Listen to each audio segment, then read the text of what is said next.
Thank you for joining us, and welcome to Entering the Veil.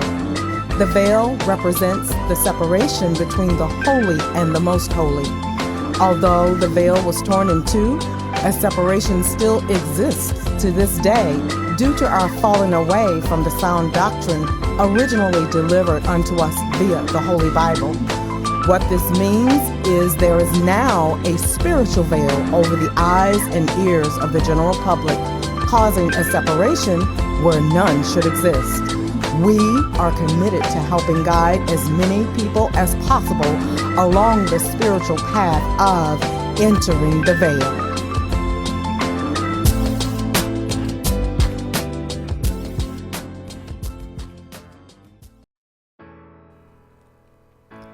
Preparing for Unleavened Bread. Narration by Leal Yisrael. Preparations for unleavened bread must begin before the day of unleavened bread arrives, or even before Passover begins, because the holy day demands cleanliness of all of our dwellings and our hearts before the feast itself.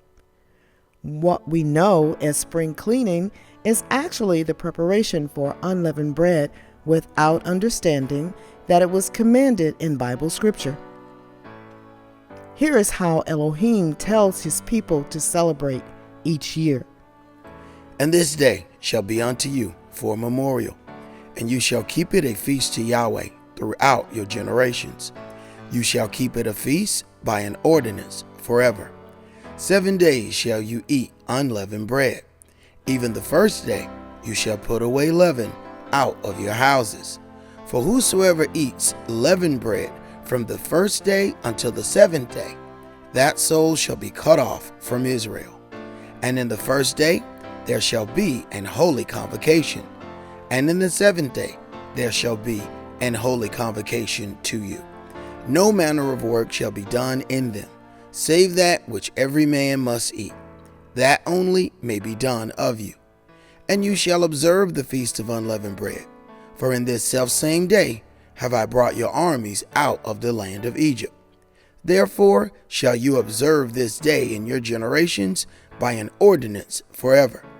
In the first month, on the 14th day of the month, at even, you shall eat unleavened bread, until the 21st day of the month at even.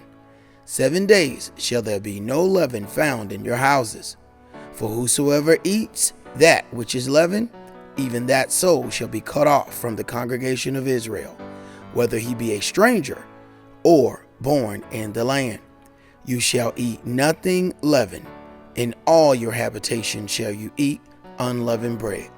Exodus chapter 12, verses 14 through 20.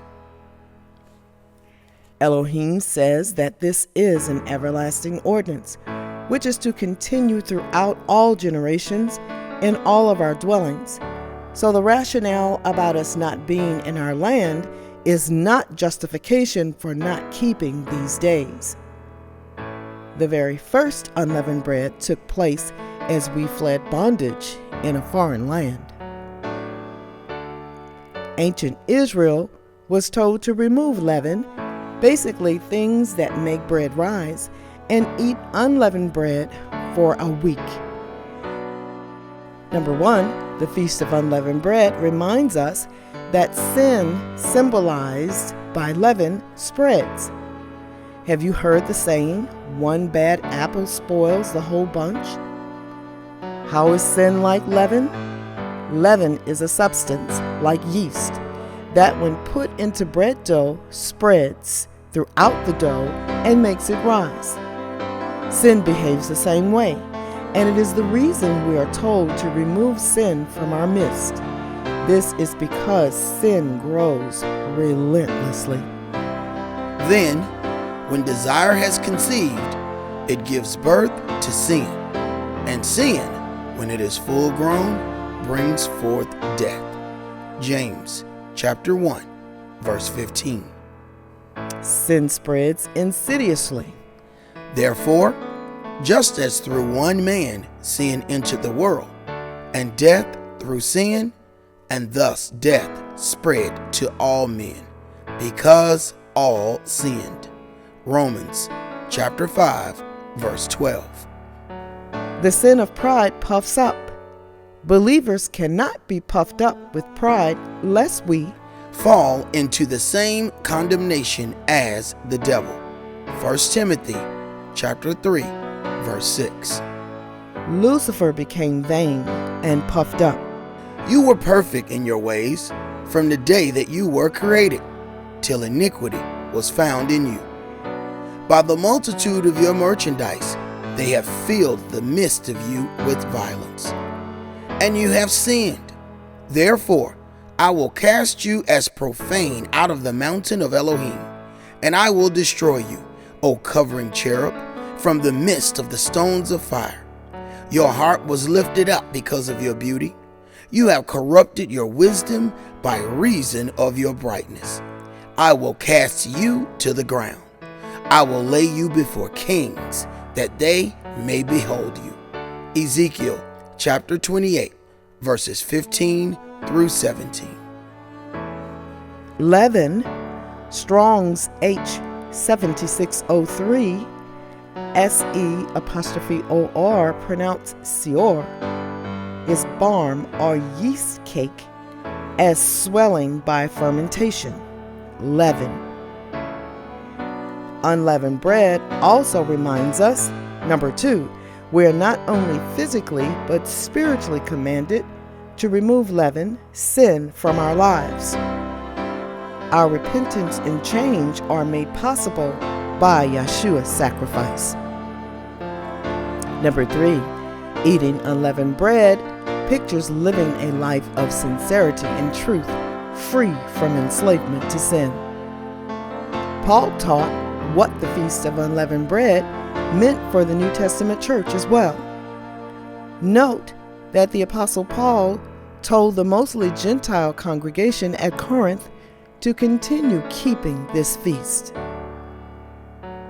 Merriam-Webster's dictionary and etymology says leaven is levain in Middle English, levain in Anglo-French, levamen in Vulgar Latin, and in regular Latin, lavare, which means to raise. Yeshua warned Israel to beware of the leaven of the Pharisees and the Sadducees. Then they understood that they should beware of the doctrine of the Pharisees and Sadducees. Matthew 16, verse 12. Yeshua used physical leaven to teach a spiritual lesson, how to avoid certain kinds of sin. The Apostle Paul carried this lesson further. He told members of the Corinthian church that they were puffed up. It is reported commonly that there is fornication among you, and such fornication as is not so much as named among the Gentiles, that one should have his father's wife. And you are puffed up, and have not rather mourned, that he that has done this deed might be taken away from among you. For I verily, as absent in body, but present in spirit, have judged already, as though I were present, concerning him that has so done this deed. In the name of our Adonai Yeshua the Mashiach, when you are gathered together, in my spirit, with the power of our Adonai Yeshua the Mashiach, to deliver such a one unto Satan, for the destruction of the flesh, that the spirit may be saved in the day of the Adonai Yeshua. Your glorying is not good. Know you not that a little leaven leavens the whole lump? Purge out therefore the old leaven, that you may be a new lump, as you are unleavened. For even the Mashiach, our Passover, is sacrificed for us. Therefore, let us keep the feast, not with old leaven, neither with the leaven of malice and wickedness, but with the unleavened bread of sincerity and truth. I wrote unto you in an epistle, not to company with fornicators, yet not altogether with the fornicators of this world, or with the covetous, or extortioners, or with idolaters. For then must you needs go out of the world. But now I have written unto you not to keep company, If any man that is called a brother be a fornicator, or covetous, or an idolater, or a railer, or a drunkard, or an extortioner, with such a one know not to eat. For what have I to do to judge them also that are without? Do not you judge them that are within? But them that are without, Elohim judges. Therefore, put away from among yourselves that wicked person. 1 Corinthians chapter 5, verses 1 through 13. In the Passover season, leaven represents sin, and we must remember the miracle of the angel of death passing over the Hebrew houses that were protected by the blood of a lamb. During this season of Passover, Yeshua, the Lamb, also gave the house of Elohim, the temple, a good spring cleaning, and we must do the same according to his example. And the Jews' Passover was at hand, and Yeshua went up to Jerusalem, and found in the temple those that sold oxen and sheep and doves, and the changers of money sitting.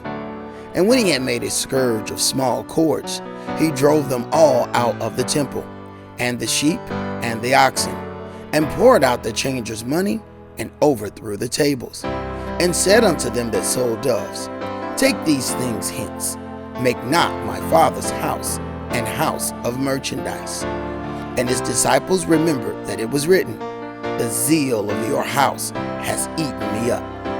Then answered the Jews and said unto him, What sign showeth you unto us, seeing that you doeth these things?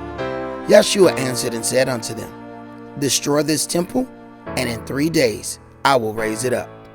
Then said the Jews, 46 years was this temple in building, and will you rear it up in 3 days? But he spake of the temple of his body. John chapter 2, verses 13 through 21. Thus, we have to purge home, temple, and the temple of the body of leaven. We can see this in the feast. In Iranian culture, that they most likely got from our people, Hebrew Israelites, they also do a mighty spring cleaning at this time of year and call it shaking the house. Certainly Yeshua was shaking and purging the temple from the corruption of the outside world that was creeping in by telling them, It is written, My house shall be called a house of prayer. Matthew chapter 21, verse 13. Yeshua put his Father's house in order, restoring it to a state of being pure and undefiled, unleavened. Just as Yeshua was the unleavened bread when he laid sinless in the grave, dead to sin. Bethlehem means house of bread. Here is where the baptism, death to sin, makes you eligible to partake in the blood and the body of Yeshua. Thus, we even take the blood with unleavened bread, representing the body as it must be. Unleavened bread officially begins the day after Passover. Baptism is required for anyone to partake in the blood and body. Note, although we are currently under a grace period, all males must eventually be circumcised in heart and flesh in order to enter into the sanctuary of Elohim, according to Ezekiel 44, verse 9. The Passover Holy Convocation feast meal itself can be enjoyed by all members regardless of baptism. We serve roasted lamb, bitter herbs, and unleavened bread as commanded. This lamb is not our sacrifice, but it is a memorial of the sacrifice of the Lamb of Yah, Yeshua. Speak you unto all the congregation of Israel, saying, In the 10th day of this month they shall take to them every man a lamb, according to the house of their fathers, a lamb for an house.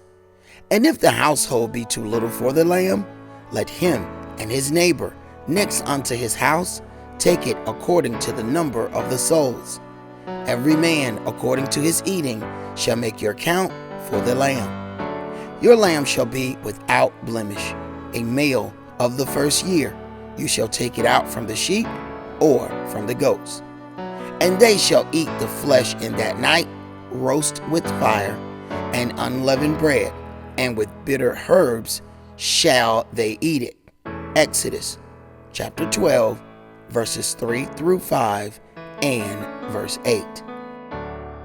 The foot washing at the Passover Holy Convocation can be enjoyed by all members because we are commanded to do so one to another in following Yeshua's example.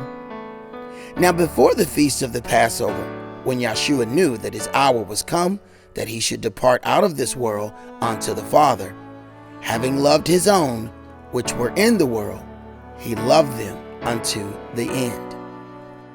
And supper being ended, the devil, having now put into the heart of Judas Iscariot, Simon's son, to betray him, Yeshua, knowing that the Father had given all things into his hand, and that he was come from Elohim, and went to Elohim, he rises from supper, and laid aside his garments, and took a towel, and girded himself. After that, he pours water into a basin, and began to wash the disciples' feet, and to wipe them with the towel wherewith he was girded. Then comes he to Simon Peter, and Peter says unto him, Adonai, does you wash my feet? Yeshua answered and said unto him, What I do you know of not now, but you shall know hereafter. Peter says unto him, You shall never wash my feet. Yeshua answered him, If I wash you not, you have no part with me. Simon Peter says unto him, Adonai, not my feet only, but also my hands and my head. Yeshua says unto him, He that is washed needs not save to wash his feet, but is clean every whit. And you are clean, but not all. For he knew who should betray him. Therefore said he, You are not all clean. So after he had washed their feet, and had taken his garments, and was set down again, he said unto them, Know you what I've done to you? You call me Master and Adonai, and you say, Well, for so I am. If I then, your Adonai and Master, have washed your feet, you also ought to wash one another's feet. For I have given you an example, that you should do as I have done to you. John chapter 13, verses 1 through 15. Yeshua's future fulfillment of unleavened bread is the freedom we experience in being emancipated from bondage and sin. The Bible speaks of sin's chains on people. Sin holds human beings as captives in its grip until they can be delivered by Elohim through Yeshua. Paul described sin's hold on the human mind and heart as a kind of slavery. Then he foretold events that are guaranteed to happen and in time will affect all humanity. The creation itself, he said, also will be delivered from bondage of corruption, according to Romans chapter 8, verse 21. This is the condition of humanity today, under the bondage of corrupting sin. But Yeshua will release everyone from this bondage at his return when he incarcerates Satan. And I saw an angel come down from heaven, having the key of the bottomless pit and a great chain in his hand. And he laid hold on the dragon, that old serpent, which is the devil and Satan, and bound him 1,000 years, and cast him into the bottomless pit, and shut him up, and set a seal upon him, that he should deceive the nations no more, till the 1,000 years should be fulfilled. And after that, he must be loosed a little season. Revelation chapter 20, verses 1 through 3. You will need a supply of unleavened bread because it must be eaten for 7 days. Unleavened bread can be homemade from water, flour, salt, and olive oil. While it may be easier to buy unleavened bread from the local grocery store, we should consider making our own matzos. After all, This is truly our culture and heritage. All are commanded to eat unleavened bread for 7 days, so you must have an adequate supply.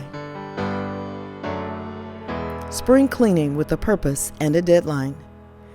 Now that we understand that unleavened bread requires that we do a major cleaning of literally everything, how do we accomplish this, and what should we look for in the process? Let's take a look at, number 1, what is kosher versus what's kosher for unleavened bread. 2, kosher food lists and ingredients. 3, kosher wines. 4, leavening agents. 5, how to purge. 6, ordering your cleaning routine. 7, what needs to be cleaned. 8, what to do if you underestimate your cleaning and can't finish by the deadline. And 9, what should you do if you find leaven or eat something leavened during the week of unleavened bread? There is a difference in what is kosher, from Yiddish meaning permissible according to the Talmud, versus what's kosher or kasher from Hebrew meaning lawful according to the Torah. According to Jewish laws, to be eaten, a kosher species must be slaughtered by a skoshe, a ritual slaughterer. Since Jewish law prohibits causing any pain to animals, the slaughtering has to kill the animal instantaneously. After the animal is slaughtered, the kosher supervisor and his team remove certain fats and veins. Then the meat is soaked in a bath of room temperature water for a half hour to draw out the blood, the halal process. The soaked meat is then placed on a special salting table where it is salted with coarse salt on both sides for 1 hour. To be kosher, it must be prayed over by the rabbi. According to Etymology Online, kosher is an adjective that means ritually fit or pure, clean, lawful, conforming to the requirements of the Talmud, especially of food, 1850 AD. In early use, the word was kasher, or koshar, from Yiddish, kosher, and in Hebrew, kashar, which is fit, proper, lawful. Also from the base of kashar, which meant suitable, proper, correct, and legitimate, 1896. When one hears or sees the word kosher, one immediately thinks of the Jewish. However, the original meaning of the root kashar is to be fit in general or suitable, as when Esther asked if her plans were kosher or if her plans seemed right to him.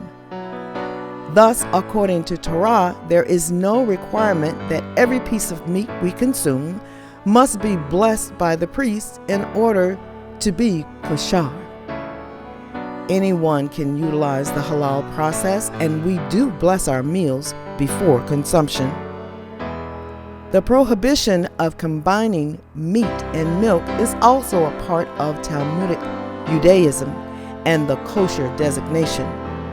The Torah says, You may not cook a young animal in the milk of its mother. Exodus chapter 23, verse 19. From this, the Talmud erroneously demands that milk and meat products may not be mixed together, cooked together, served together on the same table, and certainly not eaten at the same time. They are not even stored in the same refrigerator. This rule is scrupulously upheld in observant Jewish households, even in the handling of utensils, which are carefully separated into meat and dairy and separately labeled. After meat meals, one must wait 1, 3, or 6 hours depending on one's custom before eating dairy. This ritual can be debunked as false by Abraham's offering to the angels of Yahweh of bread, butter, milk, and meat that was accepted and eaten. And Abraham hastened into the tent unto Sarah, and said, Make ready quickly 3 measures of fine meal, knead it, and make cakes upon the hearth. And Abraham ran unto the herd, and fetched a calf, tender and good, and gave it unto a young man, and he hasted to dress it. And he took butter and milk, and the calf which he had dressed, and set it before them. And he stood by them under the tree, and they did eat.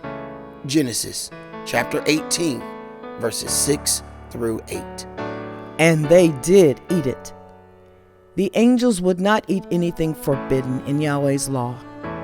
Boiling a calf in his mother's milk would be exceptionally cruel, showing contempt for the parent-child relationship. There is also a suspicion that boiling a kid or calf in the mother's milk was an occult fertility ritual. Regarding kosher or kosher wines, rather, gelatin, casein, and yeast products are all inadmissible in the so-called kosher wine-making Talmudic process.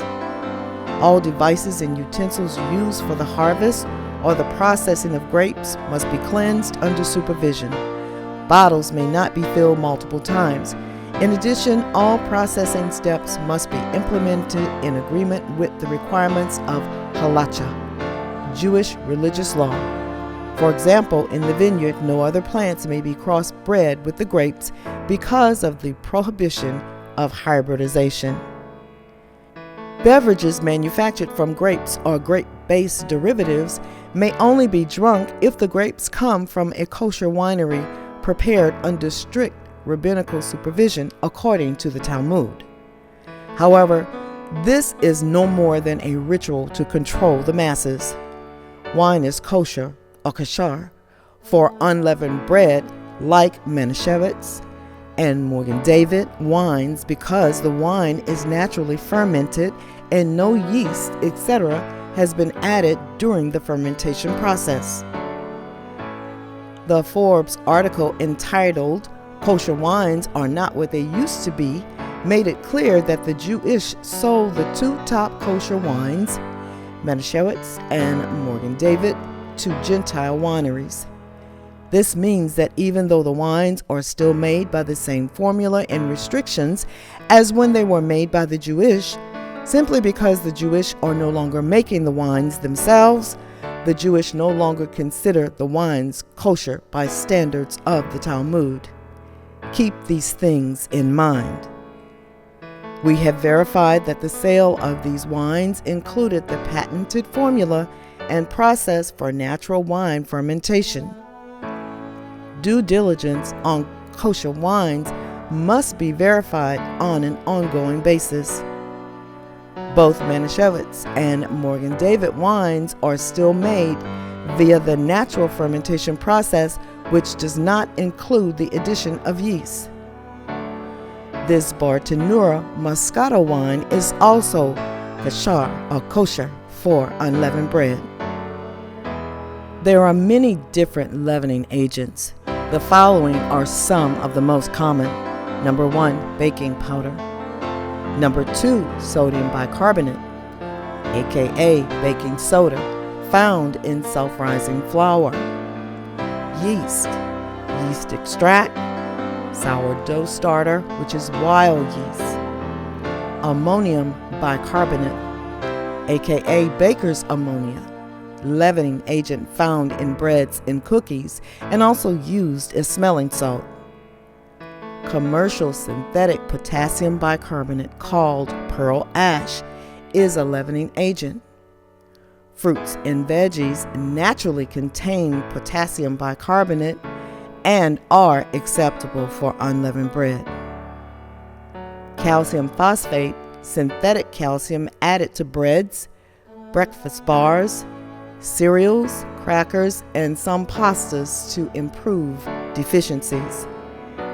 Monocalcium phosphate or calcium dihydrogen phosphate is a leavening acid compound used in breads and baked goods. Sodium aluminum sulfate, leavening acid compound found in baking powders, donuts, refrigerated dough, and cake mixes. What we have to remember about leavening is that there are 3 categories of making food or products leavened. Number 1, the natural or biological leaven, like yeast, is a fungus that needs no other additive to leaven mixtures and substances. Number 2, the mechanical process in which you whip or beat air into mixtures to make them light and fluffy must not be used during food preparation for unleavened bread. Number 3, the third method is the one most numerous, and that is the chemical process by which food or products can be leavened. Adding 2, 3, or more chemical elements together can create a leavening compound such as sodium bicarbonate, which is a compound of sodium and 2 carbon molecules. Potash is actually potassium and carbon elements combined. Identifying chemically leavened elements can result in a numerous laundry list of leavening agents to purge. However, the hybridization of products and substances that we have to contend with here in America will not be tolerated in our land. Thus, do your best to purge and remember that you have a mediator in Yeshua, and our righteousness cannot be achieved solely by our own efforts. Currently, the UCI's kosher food lists and ingredients is in the process of being updated and expanded that will include a clean and unclean reference food guide and a kosher wine list. Continuing on the subject of leavening agents, yes, there can be leavening agents like yeast, even in water. Nestle Foods bottled water, among other bottled water manufacturers, place yeast or yeast extract in their water as a flavoring agent. As a result, check all bottled water for leavening during unleavened bread preparation. Yeast extract and autolyzed yeast extract are ingredients that may be made from spent brewer's yeast, which is used in food as a flavoring agent. Water that contains yeast is naturally unfit for consumption during unleavened bread. Foods that commonly contain leavening ingredients such as cakes, cookies, pies, breads, and pastries are readily identifiable. However, many other food items such as seasoning mixes and canned goods like soup may also contain leavening ingredients too. Check your salad dressings, condiments, deodorant, and toothpaste for leaven, and be sure to check your flour and cornmeal to be sure it's not the self-rising variety. Read labels carefully for leavening ingredients. When in doubt, err on the side of caution and throw it out. To begin your purge, go through your cabinets and pantry and remove all obvious items that contain leaven or yeast and place them in a box. Use those items from the box and do not return them to your cabinets. Plan meals around these products to be sure you use as many of them as possible before unleavened bread. As unleavened bread approaches, pay close attention to your purchases to avoid bringing leavened products into the home as much as possible. You should order your cleaning routine by planning to clean strategically and methodically. Begin in a particular room in the house and work that room until it is complete, rather than skipping willy-nilly through the house. Begin at the top of the room, sweeping the dust and cobwebs from ceilings and corners. Wash the walls and baseboards and floors, windows, curtains, drapes, cupboards, drawers, etc., until the entire room has been cleaned. Be sure that items with leavening are not brought back into rooms that have been cleaned of leavening. What has to be cleaned? Everything. In your home, appliances, the stove, oven, microwave, refrigerator, toaster, dishwasher, freezer, cabinets inside and out, drawers, walls, baseboards, closets, windows, curtains, blinds, the carpet, dishes, pots, and pans, literally everything. Your workstation, your locker, your vehicle, your garage.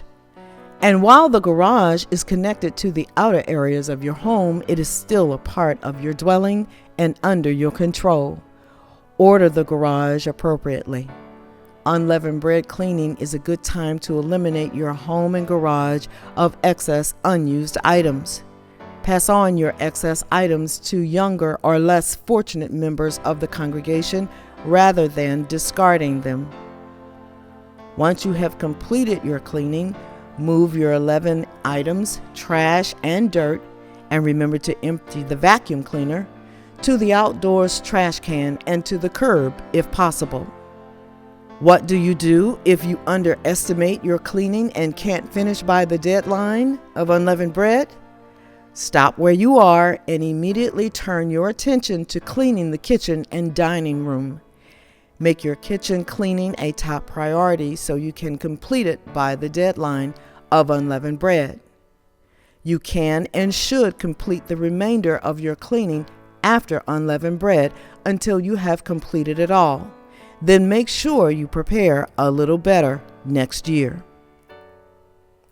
What should you do if you find leaven in your home or eat something leavened during the week of unleavened bread? You should cook during unleavened bread, including providing meals that can be eaten at work or school for lunch to avoid depending on fast food. Even the most simple fast food like French fries are generally coated with seasoned salt or flavorings that contain leaven. Rotisserie chicken is another fast option, but it also contains leavened seasonings or is basted with leavened bouillon broths. Try to remain focused during the week of unleavened bread to avoid the common pitfall of eating leavened candy, gum, or food without thinking. Should you make this mistake, or should you find a leavened item in your home during unleavened bread, remove the item immediately to the outside trash. Ask Yah for forgiveness and get back to the business of remaining unleavened. Happy Passover, unleavened bread, and first fruits from the United Congregation of Israel.